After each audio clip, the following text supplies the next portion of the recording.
Hello, कैसे हैं आप सभी लोग? तो आज हम बात करेंगे पिट्यूटरी ग्लैंड के बारे में। तो आज हम पिट्यूटरी ग्लैंड के स्ट्रक्चर्स और उससे रिलेटेड हार्मोन्स पढ़ेंगे। लास्ट वीडियो में हमने बात किया था हाइपोथैलेमस के बारे में और उससे रिलेटेड हार्मोन्स। आज का टॉपिक रहेगा पिट्यूटरी ग्लैंड। तो चलो शुरू करते हैं।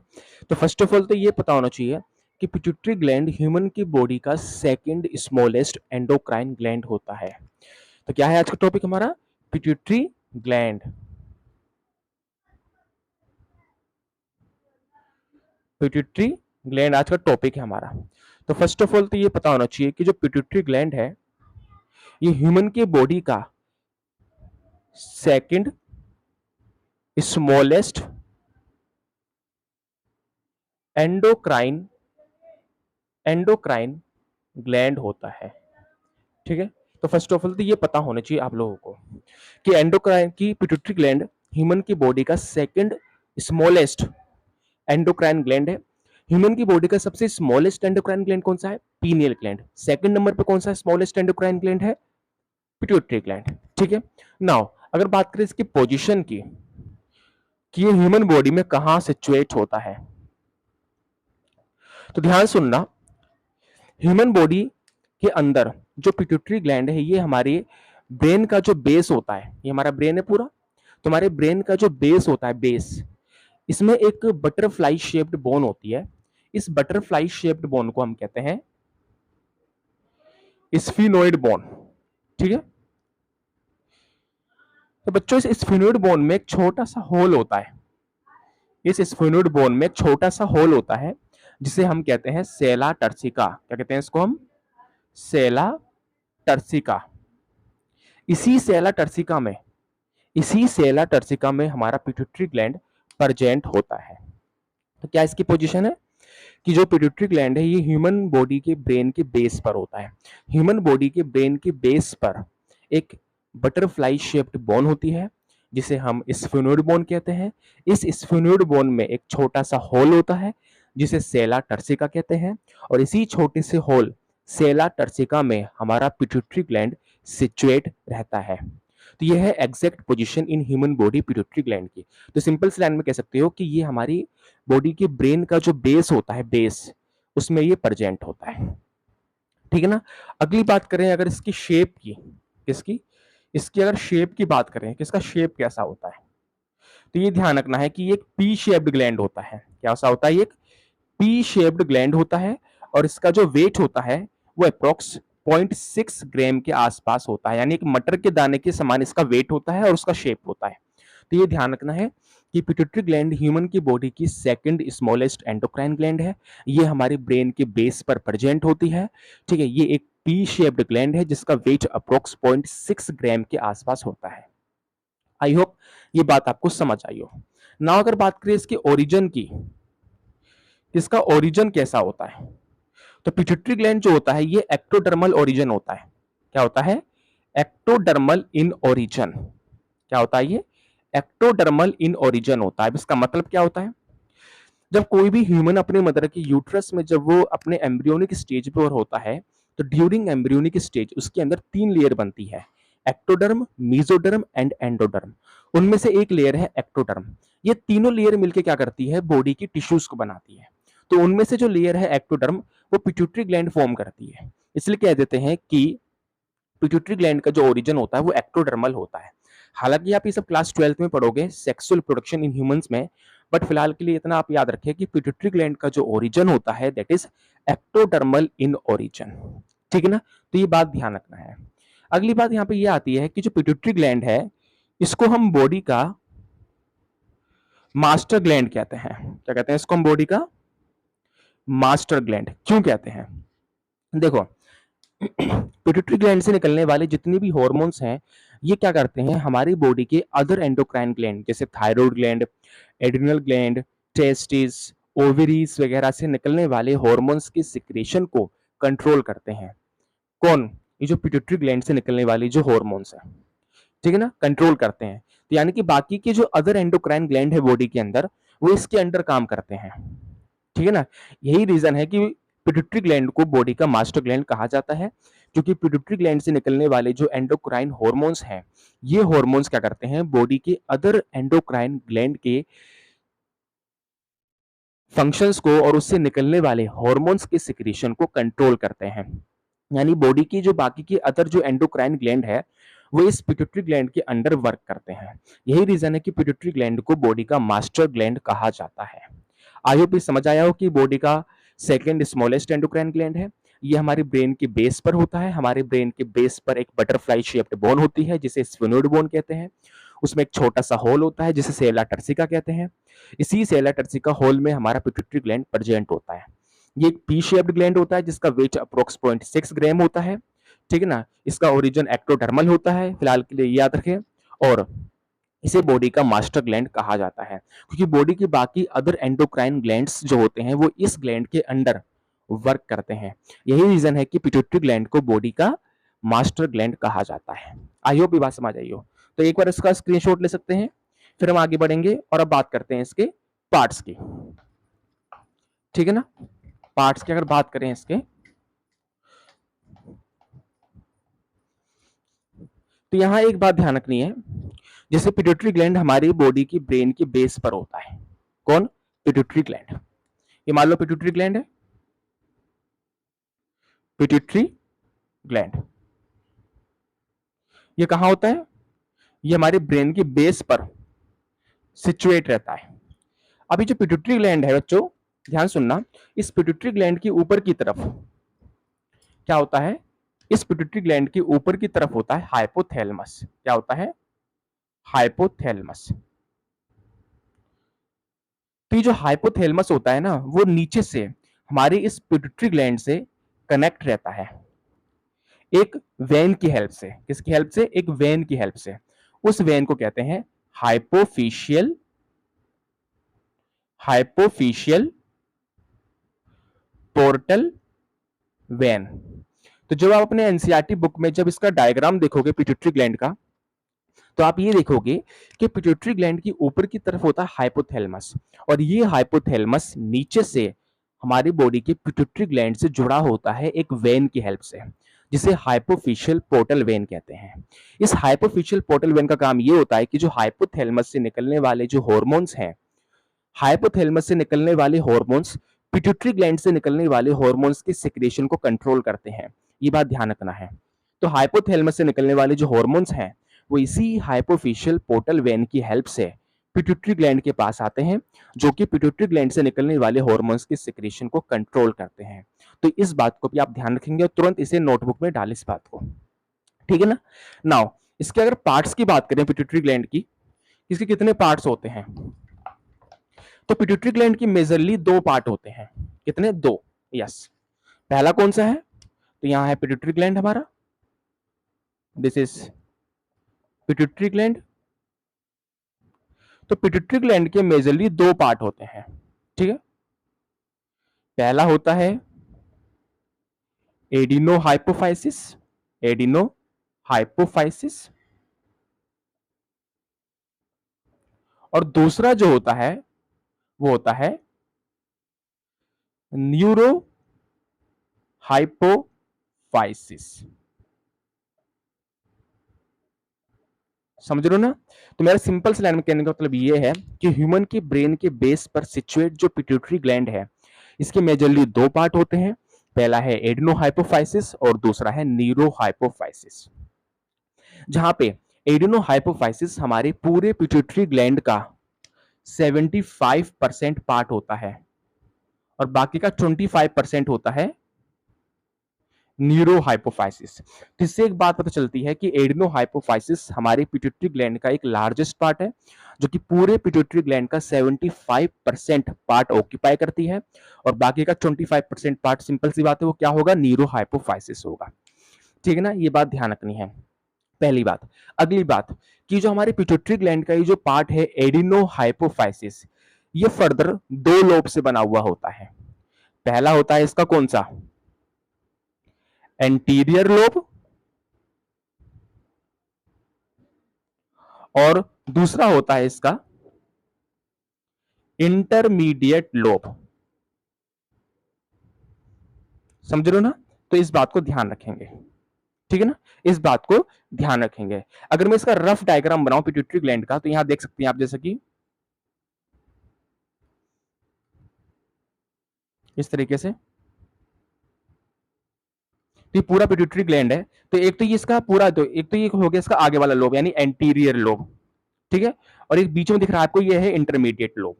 तो ये anterior lobe and intermediate lobe दोनों कंबाइंड होकर पिट्यूटरी ग्लैंड का एडिनोहाइपोफाइसिस पार्ट बनाते हैं। तो ये जो दोनों पार्ट है, anterior lobe and intermediate lobe, इनको कलेक्टिवली हम पिट्यूटरी ग्लैंड का एडिनोहाइपोफाइसिस पार्ट कहते हैं। और ये जो पीछे वाला पार्ट है, ये होता है न्यूरोहाइपोफाइसिस। क्या होता है? न्यूरोहाइपोफाइसिस, जिसको हम पोस्टीरियर लोब भी कहते हैं। तो इस बात को ध्यान रखेंगे सिंपल सी लाइन में, ठीक है ना, कि जो हमारे पिट्यूटरी ग्लैंड है इसके मेजरली दो पार्ट है, एडिनोहाइपोफाइसिस एंड न्यूरोहाइपोफाइसिस। जहां पे एडिनोहाइपोफाइसिस के फर्दर दो लोब्स होते हैं, एंटीरियर लोब एंड ये जो बीच वाला है इंटरमीडिएट लोब।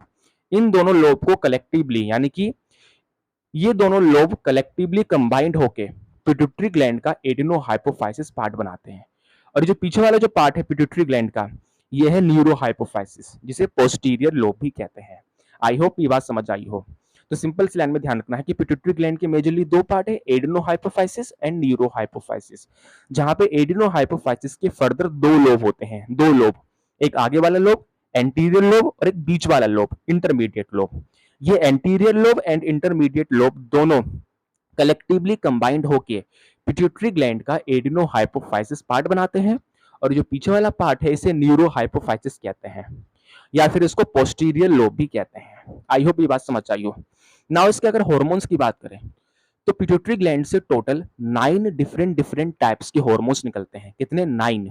इस 9 में से 7 हार्मोन्स जो हैं वो पिट्यूटरी ग्लैंड के एडिनोहाइपोफाइसिस यानी कि एंटीरियर लोब और इंटरमीडिएट लोब से निकलते हैं, और बाकी के जो 2 हार्मोन्स हैं वो हमारे पिट्यूटरी ग्लैंड के न्यूरोहाइपोफाइसिस से निकलते हैं। तो ये बात सिंपल लाइन में याद रखना है कि ह्यूमन बॉडी के पिट्यूटरी ग्लैंड से टोटल 9 डिफरेंट टाइप्स के हार्मोन्स निकलते हैं, जहां पे 9 में से 7 हार्मोन्स हमारे पिट्यूटरी ग्लैंड के एडिनोहाइपोफाइसिस से सिक्रीट होते हैं, यानी anterior lobe and intermediate lobe से सिक्रीट होंगे 7 हार्मोन्स, और बाकी के 2 हार्मोन्स हमारे पिट्यूटरी ग्लैंड के न्यूरोहाइपोफाइसिस से निकलते हैं। ठीक है ना, पहली बात तो ये ध्यान रखनी है हार्मोन्स के केस में। दूसरी बात जो ध्यान रखनी है वो ये ध्यान रखना है कि जो पिट्यूटरी ग्लैंड के एडिनोहाइपोफाइसिस से निकलने वाले जो हार्मोन्स हैं, ये पिट्यूटरी ग्लैंड के एडिनोहाइपोफाइसिस में ही बनते हैं, वहीं पे स्टोर रहते हैं और वहीं से सिक्रीट होते हैं। बट पिट्यूटरी ग्लैंड के न्यूरोहाइपोफाइसिस से निकलने वाले जो हार्मोन्स हैं वो स्टोर तो इसके अंदर रहते हैं, बट इसका जो फॉर्मेशन है वो इसमें नहीं होता, बल्कि इनका जो फॉर्मेशन है वो हाइपोथैलेमस में होता है और स्टोर रहते हैं न्यूरोहाइपोफाइसिस में। ठीक है ना, ये ध्यान रखना है। हालांकि इसको भी मैं आगे और बताऊंगा। तो चलो पहले हम बात करेंगे एडिनोहाइपोफाइसिस के हार्मोन्स के बारे में। तो इसका स्क्रीनशॉट ले सकते हैं, ठीक है। तो जैसा कि मैंने बताया कि जो पिट्यूटरी ग्लैंड का जो एडिनोहाइपोफाइसिस वाला जो पार्ट है, उससे ओवरऑल पिट्यूटरी ग्लैंड से टोटल 9 हार्मोन्स निकलते हैं, जिसमें से 7 हार्मोन्स निकलते हैं एडिनोहाइपोफाइसिस से। तो पहले हम एडिनोहाइपोफाइसिस के हार्मोन्स डिस्कस करेंगे, जिसमें पहला हार्मोन है एफएसएच, ठीक है। दूसरा आता है यहाँ पे एलएच, तीसरा है यहाँ पे टीएसएच, अभी बताऊंगा कैसे कैसे क्या है ये सब। चौथा है यहाँ पे एड्रिनो कोर्टिकोइड हार्मोन, एड्रिनोकोर्टिकोइड हार्मोन। पांचवा है ग्रोथ हार्मोन, कौन सा? ग्रोथ हार्मोन, ठीक है ना। छठा है यहां पे कौन सा? प्रोलैक्टिन हार्मोन, कौन सा? Prolactin hormone. और सातवां जो है यहां पे वो है एमएसएच, मेलानोसाइट स्टिमुलेटिंग हार्मोन।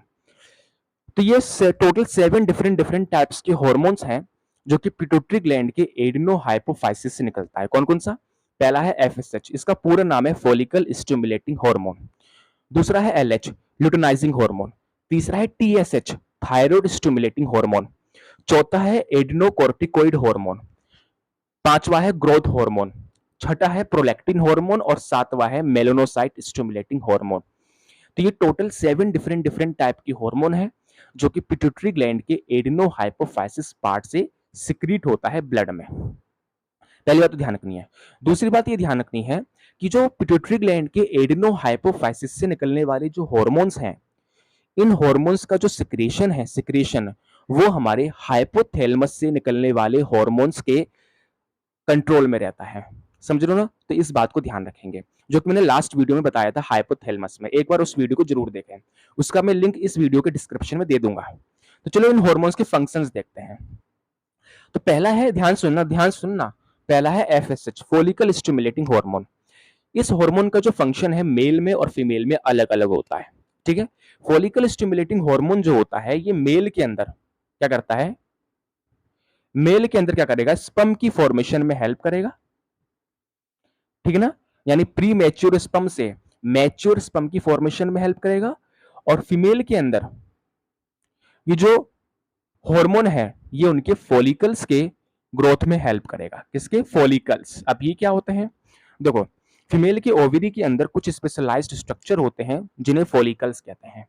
तो जब ये हॉर्मोन्स फॉलिकल्स पे आके एक्ट करते हैं तो इन फॉलिकल्स में ग्रोथ होना शुरू हो जाता है, और इन्हीं फॉलिकल्स में ग्रोथ होने की वजह से आगे जाके फीमेल के ओवरी से ओवम यानी एग का फॉर्मेशन होता है। तो ये ध्यान रखना है। तो इस तरह से इस हार्मोन का मेल में और फीमेल में फंक्शन अलग अलग है। मेल में क्या करेगा, प्री मैच्योर स्पर्म से मैच्योर स्पर्म की फॉर्मेशन में हेल्प करवाएगा। फीमेल में फॉलिकल्स की ग्रोथ में हेल्प करवाएंगे। उसी तरह से यहाँ पे है अगला hormone, luteinizing hormone. Luteinizing hormone का भी काम मेल में और फीमेल में अलग अलग होता है। मेल में क्या काम होता है इसका, ल्यूटिनाइजिंग हार्मोन का मेल में जो काम होता है, ये जो मेल सेक्स हार्मोन है, क्या मेल सेक्स हार्मोन जो है, मेल सेक्स हार्मोन, उसके सिक्रेशन में ये हेल्प करवाता है। और फीमेल के अंदर क्या करेगा, ये ओव्यूलेशन में हेल्प कराएगा, यानी फीमेल के ओवरी से ओवम के रिलीजिंग में हेल्प करवाएगा। कैसे करवाता है ये आप सब इसके फंक्शन को इन डिटेल क्लास 12th में पढ़ोगे। फिलहाल के लिए इतना याद रखें कि follicle stimulating hormone and luteinizing hormone का function in male and female अलग अलग होता है। एफएसएच का मेल में काम होता है कि ये प्री मैच्योर स्पर्म से मैच्योर स्पर्म की फॉर्मेशन में हेल्प करवाएगा।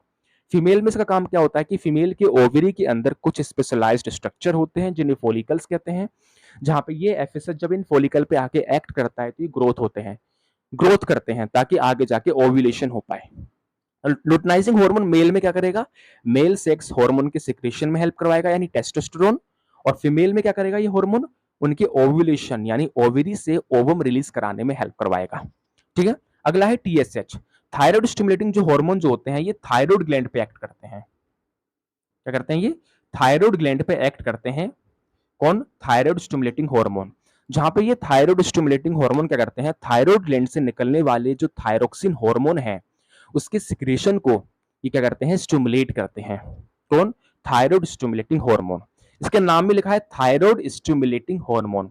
ये क्या करेंगे, ये सीधा पिट्यूटरी ग्लैंड के एडिनो हाइपोफाइसिस से सिक्रीट होंगे ये हार्मोन ब्लड में, एंड बाय ब्लड ये सीधा हमारे नेक में जो थायराइड ग्लैंड है इस पे आके एक्ट करेंगे। और जो थायराइड ग्लैंड से निकलने वाले हॉर्मोन्स का जो सिक्रेशन है उसको स्टिमुलेट कर देंगे ताकि थायराइड ग्लैंड से थायरोक्सिन हार्मोन और निकले। तो thyroid gland thyroid stimulating hormone simple सा थायराइड ग्लैंड पे आके एक्ट करता है। अगला है एड्रिनोकोर्टिकोइड हार्मोन। एड्रिनोकोर्टिकोइड हार्मोन ये हमारी बॉडी के एड्रिनल ग्लैंड पे आके एक्ट करेगा। यस, क्या करेगा, ये हमारी बॉडी के एड्रिनल ग्लैंड पे आके एक्ट करेगा। तो ये ध्यान रखना है कि जो एड्रिनोकोर्टिकोइड हार्मोन जो है ये हमारी बॉडी के किडनी के टॉप पे प्रेजेंट जो एड्रिनल ग्लैंड है ये एड्रिनल ग्लैंड के फंक्शंस को कंट्रोल करता है। इसके अलावा एड्रिनल ग्लैंड से निकलने वाले हार्मोन्स के सिक्रेशन को कंट्रोल करता है। उसी तरह से थायराइड स्टिमुलेटिंग हार्मोन है जो कि थायराइड ग्लैंड के फंक्शन को कंट्रोल करेगा, थायराइड ग्लैंड से निकलने वाले हार्मोन्स के सिक्रेशन को कंट्रोल करेगा, ये सब। ठीक है ना। अगला हार्मोन है ग्रोथ हार्मोन। ग्रोथ हार्मोन ये भी हमारे पिट्यूटरी ग्लैंड के एडिनो हाइपोफाइसिस से सिक्रीट होता है। और इसका काम क्या होता है, ये हमारी बॉडी की टिश्यूज, ठीक है ना, बोन्स, बॉडी की मसल्स, ठीक है ना, इसके अलावा ये हमारी बॉडी की जो मेटाबॉलिज्म है इन सब की ग्रोथ में हेल्प करेगा। कौन? ये जो ग्रोथ हार्मोन जो है वो, इसे सोमाटोट्रोफिन हार्मोन भी कहते हैं। तो ग्रोथ हार्मोन सिंपल सा पिट्यूटरी ग्लैंड के एडेनोहाइपोफाइसिस से सिक्रीट होगा, जो कि क्या करेगा, ये हमारी बॉडी की बोन्स, मसल्स, टिश्यूज, बॉडी के मेटाबॉलिज्म की ग्रोथ में हेल्प करता है। कौन? Growth hormone. ठीक, जिससे हमारी बॉडी में ग्रोथ होती है। तो ये हमारी बॉडी के अंदर ग्रोथ के लिए रेस्पॉन्सिबल होता है ये हार्मोन, जिसे सोमाटोट्रोफिन हार्मोन भी कहते हैं टेक्निकली। अगला है प्रोलैक्टिन हार्मोन। देखो, प्रोलैक्टिन हार्मोन ये मेल और फीमेल दोनों में सिक्रीट होता है, ठीक है ना। बट प्रोलैक्टिन हार्मोन का जो रोल है वो फीमेल में बहुत बड़ा होता है। यस, प्रोलैक्टिन हार्मोन जो होता है वो फीमेल के अंदर क्या होता है, मिल्क प्रोडक्शन के लिए रेस्पॉन्सिबल होता है। क्या होता है? मिल्क प्रोडक्शन के लिए रेस्पॉन्सिबल होता है इन मेमरी ग्लैंड। तो इस बात को ध्यान रखेंगे। तो सिंपल सा कहने का मतलब मेरा ये है कि प्रोलैक्टिन हार्मोन जो है ये मेल और फीमेल दोनों में सिक्रीट होता है, बट इन मेल जो प्रोलैक्टिन हार्मोन का जो अमाउंट है वो कम रहता है ब्लड में, but in female prolactin hormone जो होता है वो एक हाई क्वांटिटी में निकलता है आफ्टर द पार्चुरेशन या after the delivery of the baby, ताकि ताकि फीमेल की मेमरी ग्लैंड में मिल्क का प्रोडक्शन एक सफिशिएंट क्वांटिटी में हो।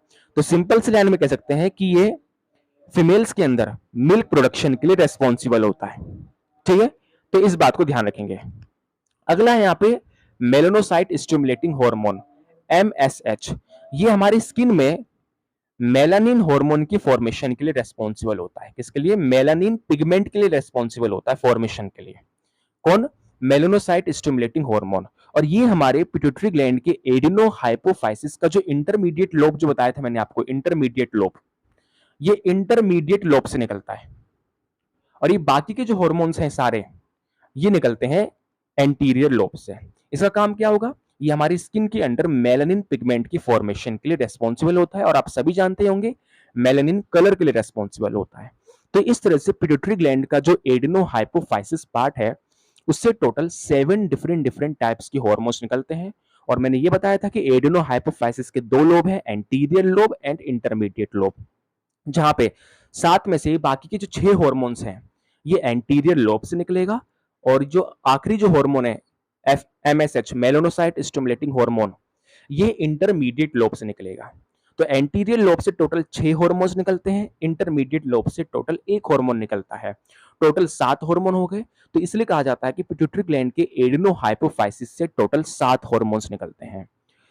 Follicle stimulating hormone, luteinizing hormone, thyroid stimulating hormone जो थायराइड ग्लैंड के फंक्शन को कंट्रोल करता है, उससे निकलने वाले हार्मोन्स के सिक्रेशन को कंट्रोल करता है। एडेनोकोर्टिकोइड हार्मोन एड्रिनल ग्लैंड के फंक्शन को कंट्रोल करेगा, उससे निकलने वाले हार्मोन्स के सिक्रेशन को कंट्रोल करेगा। ग्रोथ हार्मोन देख सकते हैं ये सब।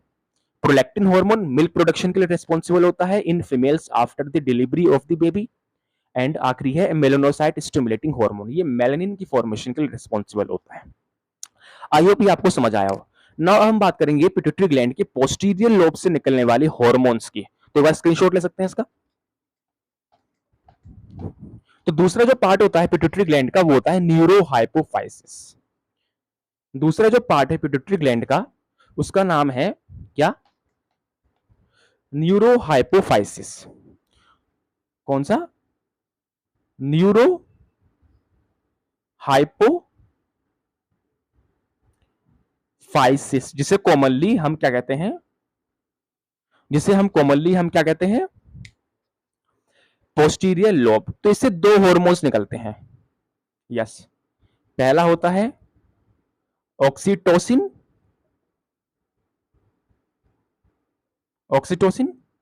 पहला है कौन सा? ऑक्सीटोसिन। दूसरा है एडीएच। इसका पूरा नाम है एंटी ड्यूरेटिक हार्मोन। तो जैसे कि मैंने बताया था आप लोगों को कि ह्यूमन बॉडी के पिट्यूटरी ग्लैंड से टोटल 9 हार्मोन्स निकलते हैं, जहां पे 7 हार्मोन्स पिट्यूटरी ग्लैंड के एडेनोहाइपोफाइसिस से सिक्रीट होते हैं, और बाकी के 2 हार्मोन्स पिट्यूटरी ग्लैंड का जो न्यूरोहाइपोफाइसिस है उससे सिक्रीट होता है। 2 हार्मोन्स न्यूरोहाइपोफाइसिस से निकलते हैं, पहला है ऑक्सीटोसिन और दूसरा है एंटी ड्यूरेटिक हार्मोन। दूसरी बात मैंने ये बताई थी कि पिट्यूटरी ग्लैंड के एडेनोहाइपोफाइसिस से जो हार्मोन्स निकलते हैं वो हार्मोन्स पिट्यूटरी ग्लैंड के एडेनोहाइपोफाइसिस में ही बनते हैं, वहीं पे स्टोर होते हैं और वहीं से सिक्रीट होते हैं। बट पिट्यूटरी ग्लैंड की न्यूरो हाइपोफाइसिस में प्रेजेंट ये जो दो हार्मोन है ऑक्सीटोसिन एंड एडीएच, ये स्टोर तो रहते हैं न्यूरो हाइपोफाइसिस में, बट इनका जो फॉर्मेशन है वो हमारे हाइपोथैलेमस के सेल से होता है। यानी जो हाइपोथैलेमस की जो सेल है जिसे हम न्यूरोसेक्रेटरी सेल कहते हैं, क्या कहते हैं, न्यूरोसेक्रेटरी सेल, यहां से इसका फॉर्मेशन होता है। तो ये ध्यान रखेंगे कि न्यूरो हाइपोफाइसिस में जो ऑक्सीटोसिन एंड एडीएच हार्मोन जो स्टोर रहता है, ये स्टोर तो इसी के अंदर रहेगा, बट इसका फॉर्मेशन हमारे हाइपोथैलेमस में एक स्पेशलाइज्ड सेल होती है जिसे न्यूरोसेक्रेटरी सेल कहते हैं। इनका फॉर्मेशन होता है न्यूरोसेक्रेटरी सेल से, स्टोर रहते हैं न्यूरो हाइपोफाइसिस में और रिलीज होते हैं जहां पे ऑक्सीटोसिन रिलीज होता है ब्लड में, तो एंटीडायरेटिक हार्मोन रिलीज होता है नेफ्रॉन में। ना इसके फंक्शन की बात करें तो ऑक्सीटोसिन हार्मोन का जो फंक्शन है वो हमें सबसे अच्छे तरीके से फीमेल्स में देखने के लिए मिलता है। जब किसी भी फीमेल का पार्चुरेशन होता है, यानी जब किसी भी बेबी की डिलीवरी होती है, तो ड्यूरिंग डिलीवरी ये जो ऑक्सीटोसिन हार्मोन है ये ब्लड में सिक्रीट होता है और फीमेल के यूट्रस में जो यूट्राइन वॉल है उसकी कॉन्ट्रैक्शन के लिए रेस्पॉन्सिबल होता है ताकि बेबी की डिलीवरी इजिली हो पाए। ठीक है ना, इसलिए ऑक्सीटोसिन को हम क्या कहते हैं, बर्थ हार्मोन भी कहते हैं। और इसके अलावा ये जो ऑक्सीटोसिन है ये मिल्क इजेक्शन के लिए भी रेस्पॉन्सिबल होता है। किसके लिए, milk ejection, yes. Milk production के लिए कौन सा हार्मोन रेस्पॉन्सिबल होता है, प्रोलैक्टिन हार्मोन। और फीमेल की मेमरी ग्लैंड से मिल्क के निकलने के लिए कौन सा हार्मोन रिस्पॉन्सिबल होता है, ऑक्सीटोसिन। ठीक है ना। दूसरा है एडीएच, एंटीडायरेटिक हार्मोन, ये हमारी किडनी के नेफ्रॉन में निकलता है और हमारी किडनी के नेफ्रॉन में प्रेजेंट जो वाटर है ये उस वाटर के रीएब्जॉर्प्शन में हेल्प करता है, यानी उस वाटर को ये ब्लड में रीएब्जॉर्ब कर देता है ताकि कम से कम water in the form of urine body से आउट हो। तो ये ध्यान रखना है। तो ऑक्सीटोसिन का काम क्या है, पहली बात तो ऑक्सीटोसिन जो होता है ये बेबी की डिलीवरी के लिए रेस्पॉन्सिबल होता है। दूसरा, फीमेल के मेमरी ग्लैंड में प्रेजेंट जो मिल्क है उसके इजेक्शन के लिए, उसके निकलने के लिए into the mouth of the baby, ये हार्मोन रिस्पॉन्सिबल होता है।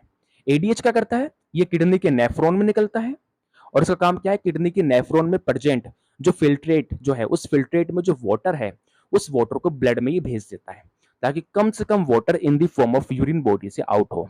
तो ये था आज का टॉपिक हमारा pituitary gland and their hormones. अगली वीडियो में हम बात करेंगे पिट्यूटरी ग्लैंड से रिलेटेड डिसऑर्डर्स की। तब तक के लिए पढ़ते रहिए and thank you so much. एक बार इसका स्क्रीनशॉट ले सकते हैं।